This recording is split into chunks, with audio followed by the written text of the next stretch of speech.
Good evening.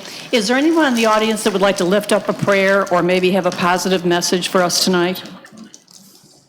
All right, let's stand for a moment of silence, followed by the pledge, please.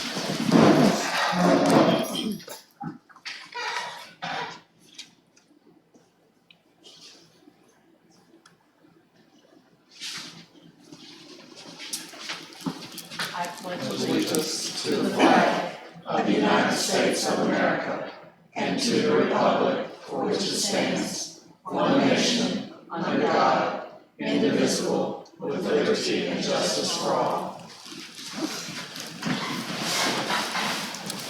Welcome to the Monday, September 16th, 2019 school board meeting.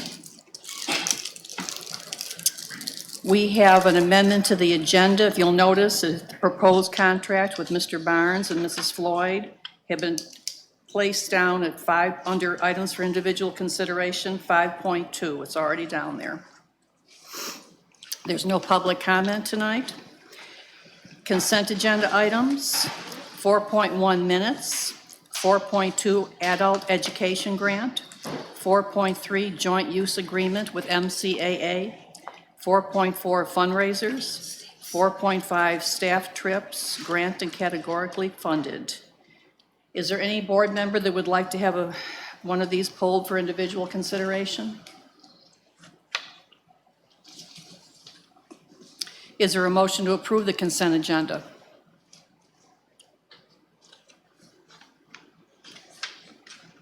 I make the motion to approve the consent items. We have a motion by Mr. Alford, second. Second. Second by Mr. Daniels. Any discussion or questions? By a show of hands, all in favor? Oppose? Becky, 5-0. 5, items for individual consideration. 5.1, field trips. Ms. Joseph? Okay, Madam Chair, we have one field trip to present to you. That's the band would like to go to Lincoln High School on 9/21. Thank you, Ms. Joseph. Student field trips. Is there a motion to approve the student field trips? Madam Chair, I move to accept the student field trip. We have a motion by Mr. Daniels, second. Second. Second by Ms. Bell. Any question or discussion? By a show of hands, all in favor? Oppose? Becky, 5-0. 5.2, proposed amendments. Mr. Barnes and Ms. Floyd contracts. Mr. Stallmaker. Madam Chairman, on behalf of the school district and Ms. Joseph, we have been advertising the CFO's position and still don't have any qualified vacancies or applicants. We'd like to continue with Mr. Barnes's contract through the end of school year, or excuse me, through the end of the semester, which is December 20th. Nothing changed from the original contract except for the date. However, on Ms. Floyd's contract, we'd like to continue through the 20th on hers, but we did change from 40 hours not to exceed 20 hours based off of the workload now. Based off of those two contracts, we do request that the board's approval on those. Thank you, Mr. Stallmaker. Do we have a motion to approve the Mr. Barnes and Ms. Floyd's contracts?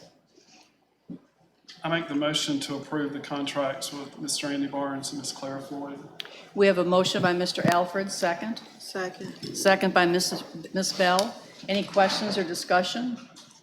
Just that, are we going to have brought back before us for us to relook at the qualifications for the CFO? Yes, we'll have that at your next meeting. Okay.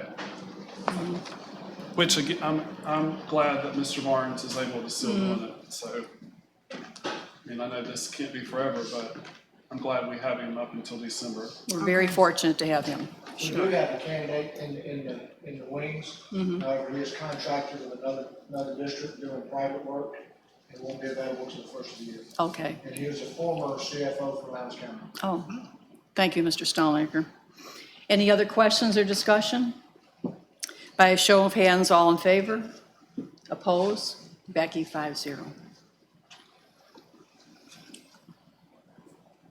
5.3, resolution to include appointed superintendent proposition on ballot. If you'll remember, on August 5th, Ms. Messina from the Florida School Board Association gave us a very thorough presentation. We came together again on September 9th, and by the consensus of the board, it was brought to the agenda tonight.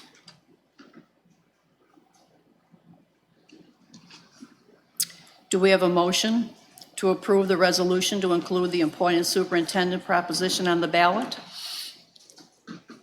The ballot meeting March 17th, 2019. 2020. 2020. Election is that, Tommy?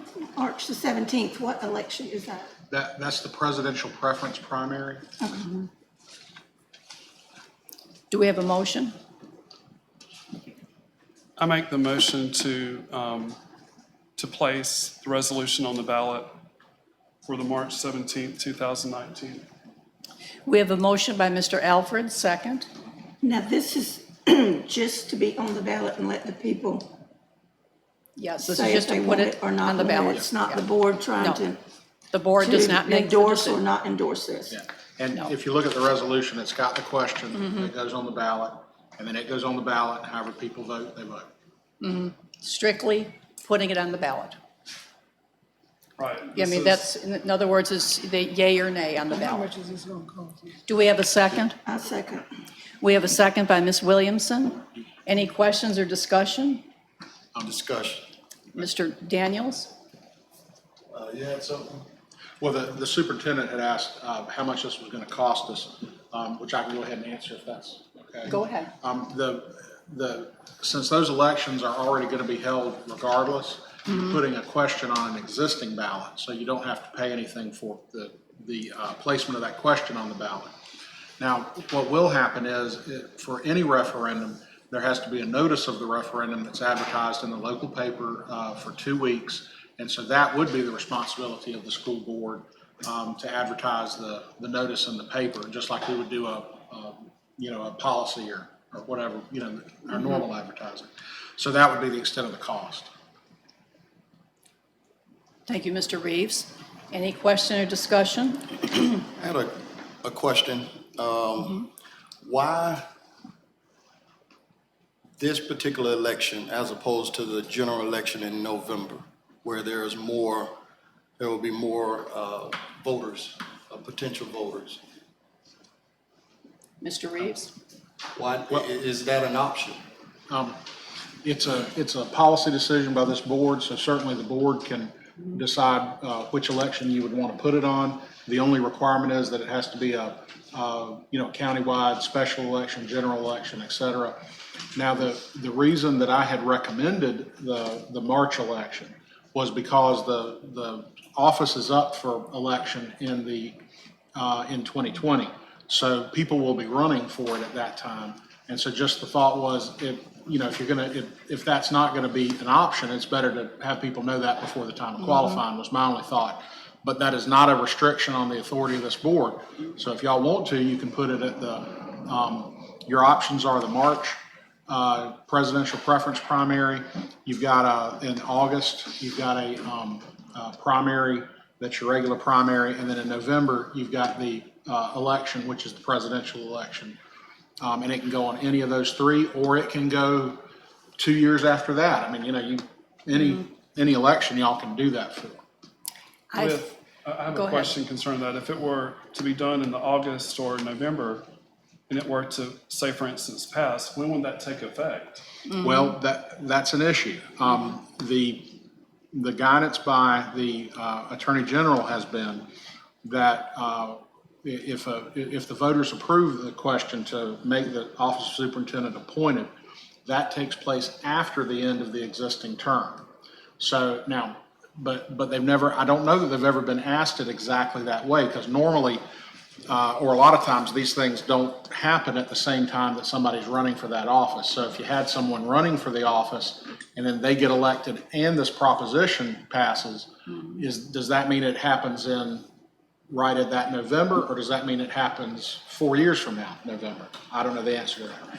Right. My thing is, it wouldn't be fair to the candidates who who have a desire to run in this upcoming election, if this issue is on the ballot, you know, that those will be 2 or 3 months that they will possibly have to campaign or not campaign or wait, whatever the case may be. And I think it would be a better option if it were to go on the ballot to be in the general election where there's more voter turnout. Just doesn't make sense. Does everybody vote in March? Every voter? Not everybody votes at any election. No, not. You know, I I mean, mean, that's, Like independents and, Oh, you you know, mean just saying, I know everybody the can- parties vote, but I'm is just everyone saying. allowed to vote in every? Well, okay. certainly everyone would be allowed if there's a referendum on there, and everyone's allowed to vote in the primaries. But I But yes, mean- if you didn't have, for instance, I think right now, you're definitely going to have a Democrat Right. primary then. If you don't have a Republican challenger, then there wouldn't be a Republican question on the ballot. Of course, people who are independents and, you know, Green Party and all that, they wouldn't necessarily vote then anyway. They also, though, might not So vote in you the, said they would not vote then well, there wouldn't be a question on the ballot for them to vote on. in March? In March. There wouldn't be another reason to go to the ballot other than this referendum. Right. Whereas for the Democrats, you know That's there my- would be a, That's my concern. Sure. I think it makes more sense for it to be, if it were to go on the ballot, to be on the ballot where the voter turnout is higher.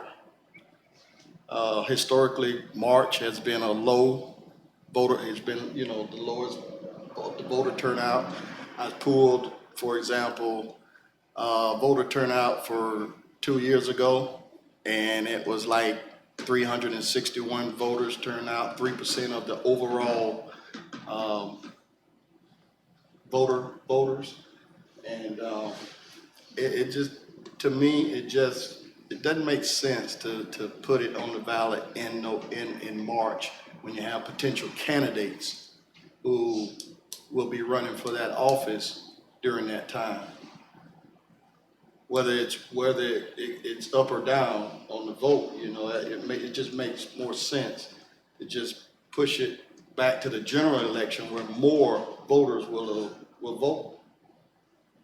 Well, the question I have, and again, Mr. Reeves is saying he can't say it, I mean, doesn't really know, is if you're a candidate and you put out $20,000 or $25,000 to run for this seat in November, and we wait till November to do it and they up and lose, or it passes, it passes, and then it's said by the Attorney General that it starts immediately, and now they're out of the $25,000, and although they won it, but yet this referendum has passed. And then they're out of luck. Yeah, I mean, I don't know that there's, I would think that you would spend less money going into the March one than you would into November, because when you get up to November in a county-wide race, I know just for my race, I spent probably close to, I mean, you easily could go up into 20,000 for countywide. For countywide. Or higher.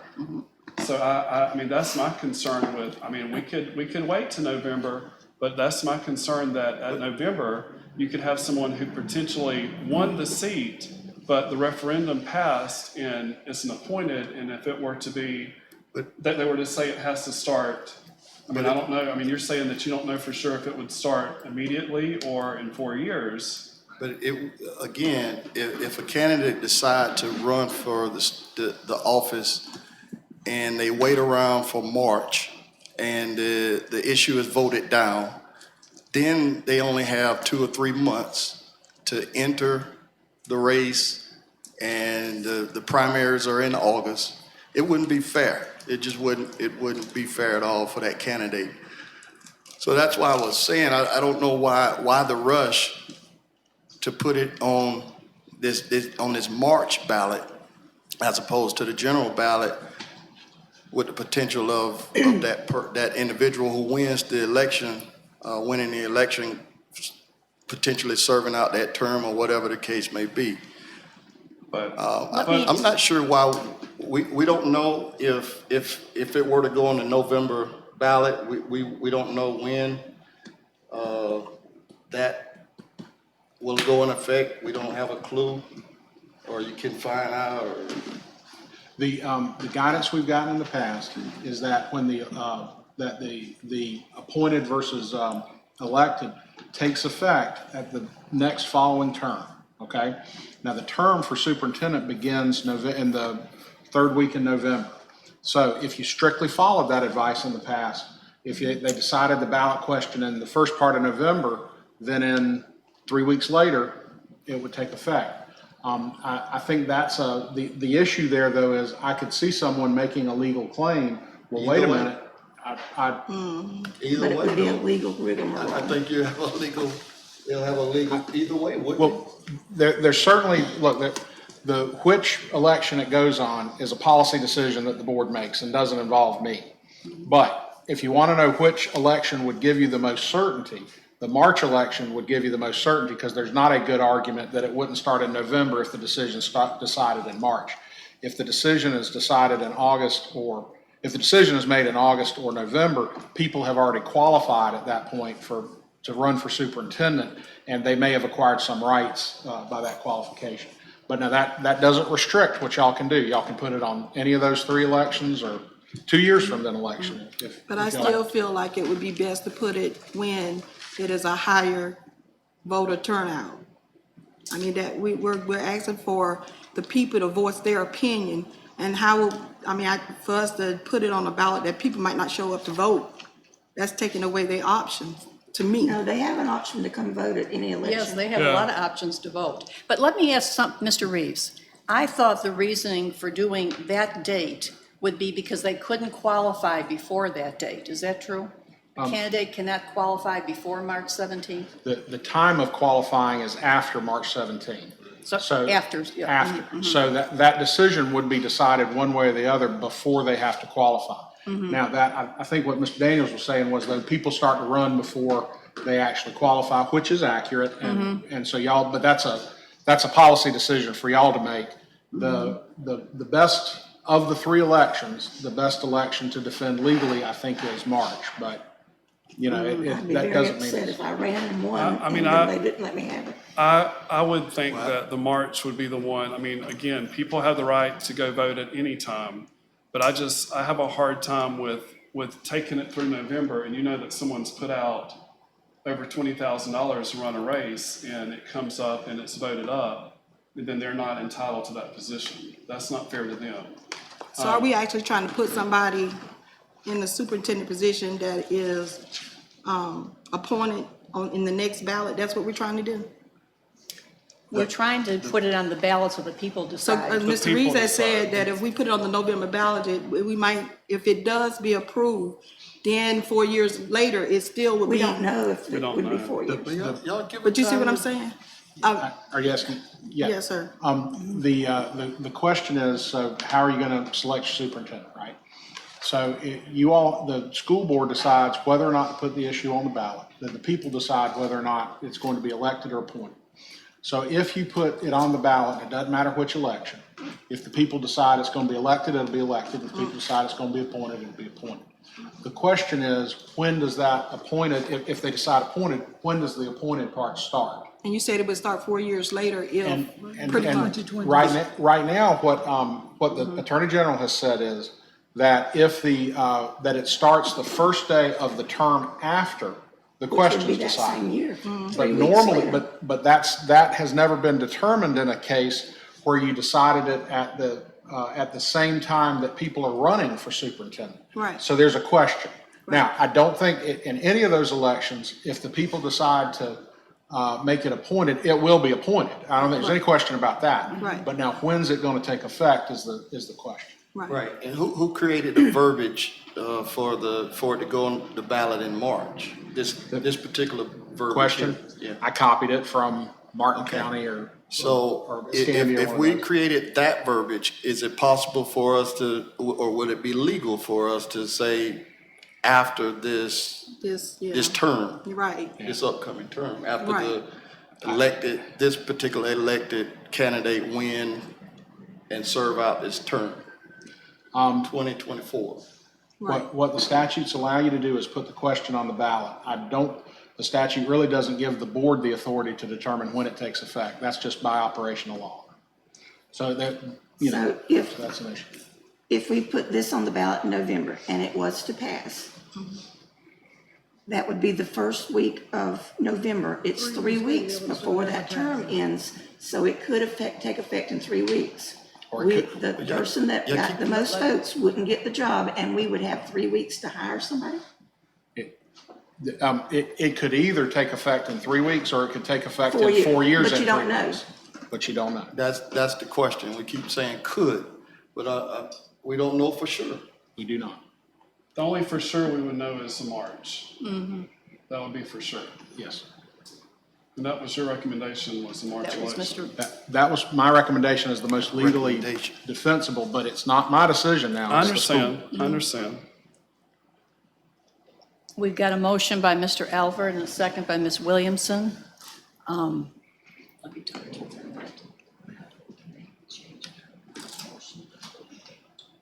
Well, it already has the date. That's what I'm saying, so it's already there.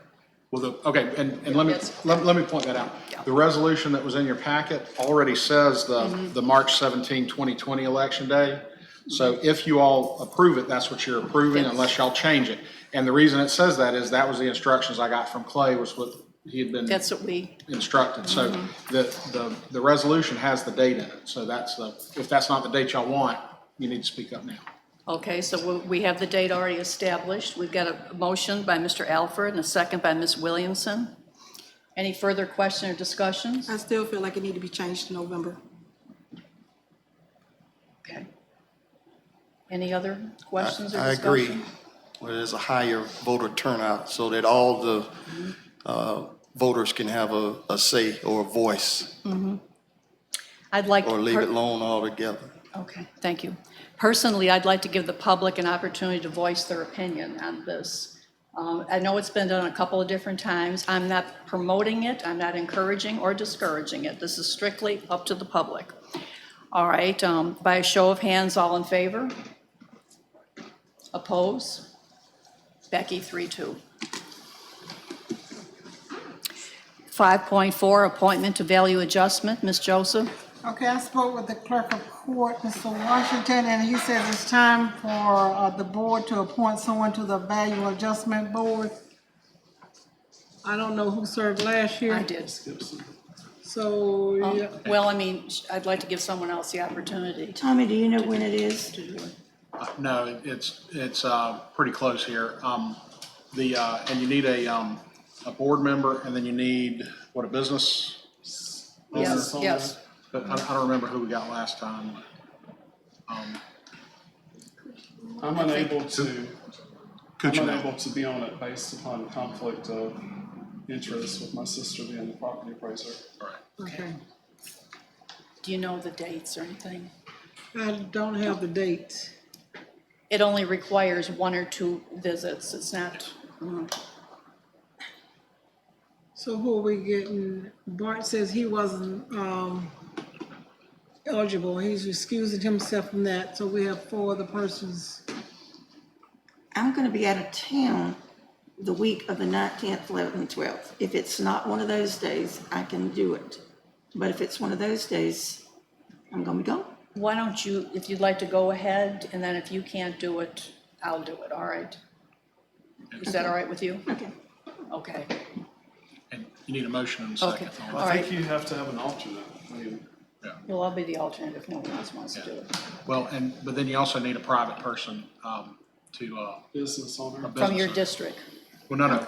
Oh, The board has to appoint a board member and a private person that has a business that is subject to ad valorem tax.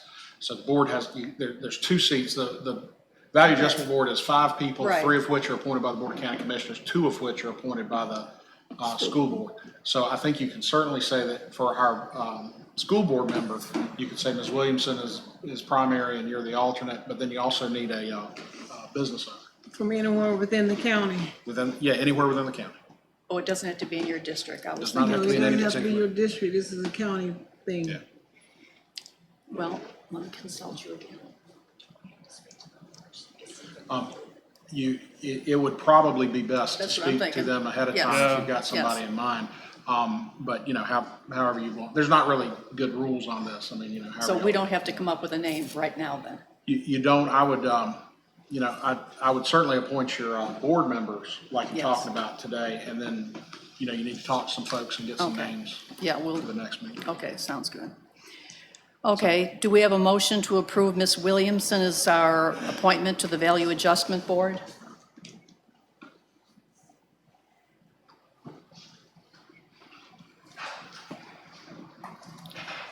If somebody else wants to do it, that'd be fine. Does someone else want to do it? I don't think so. I move to accept Ms. Williamson is serving on the Value Adjustment Board. We have a motion by Mr. Daniels, second. Second. Second by Ms. Bell. Any question or and I will be the alternative as well on there. But any questions or discussion? Well, wait, is that all included in the motion or? Yes, You yeah. gotta You want to, With the, you want to, Ms. Carroll as the alternate. okay. Does that stay with the second? Okay, we have a second Second. by Ms. Bell. All those in favor, raise your hand. Opposed? Becky, 5-0. 5.5 staffing table, Mr. Stallnaker. There are no changes. Okay. 5.6 personnel changes, Mr. Stallnaker. Madam Chairman, in your package, you'll see the personnel changes for this month. There's one instructional recommendation, one non-instructional recommendation, one termination, or actually she's a resignation, and then a substitute recommendation.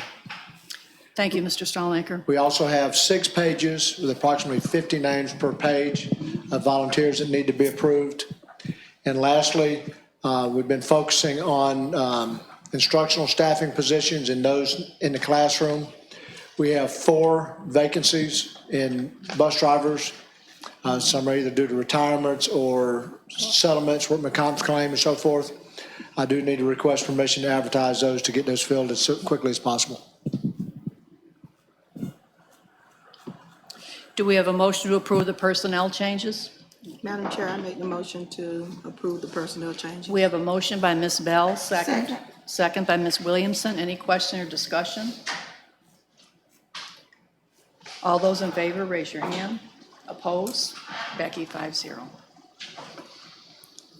All right, we won't have a monthly financial report at this meeting. Ms. Joseph? Okay, the superintendent's comment, one thing I would like to announce that this past week, we had an adult ed graduate, Mr. Chris Barron, he received his GED. And Ms. Bishop placed in front of you a preliminary FTE count of where we are right now as compared to last year's Survey 2 FTE count. And the numbers on the side, the top represents the 2018-19 Survey 2 count. Those are actual numbers. That's what we were reported, that's what we were paid for. And the bottom represents where we are today. FTE doesn't happen until October, but we're getting on top of it now, so we can make an adjustments that we need to make and make sure that we are expending in according to what we earn.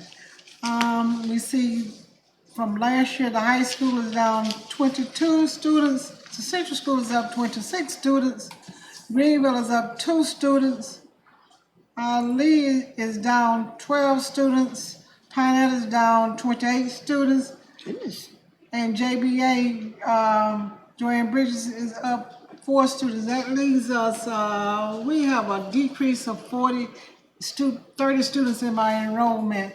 And the bottom 2 numbers represents James Madison and the creative arts.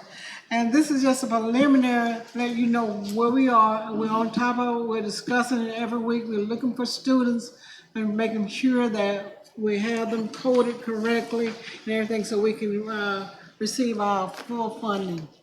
And we do appreciate that, Ms. Joseph You're welcome. and Ms. Becky. Thank you very much. So just a point of clarification, the Yes. budget was built on the Survey 2 count? We're trying to figure out exactly what Walter submitted.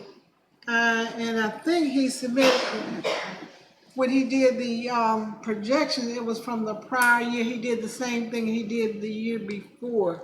And so if that's the case, we are possibly down a little bit. More. No, we're about 30 students down. So that would be about $210,000 roughly. I can't tell you whether it's roughly or whatever, because I don't know what programs it's in. Right. But yeah, okay. But we're looking at it and we're making adjustments, as we see, how we get results, okay? Thank you very much. Thank you. You're welcome. Appreciate that. Mr. Reeves? No, ma'am, not unless you have questions of me. Ms. Williamson? Ms. Bell? Mr. Alford?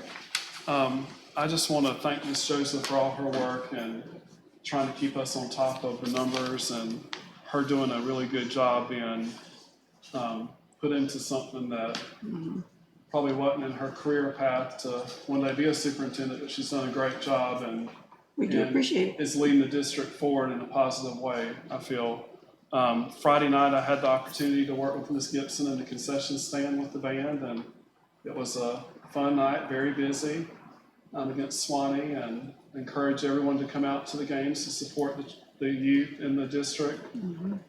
Football players, cheerleaders, students, band members. It was a good night, and I think this Friday night is again here at home, and it should be another big game. Mr. Reeves' daughter is our drum major. Does a great job. Great job. Thank you. That's all. Mr. Daniels? I also enjoyed the game in the concession stand, the band concession stand Friday night. All right, do I have a motion to adjourn? Motion Motion, to, John. We have a motion by Mr. Alford, second by Ms. Bell, meeting adjourned. Plus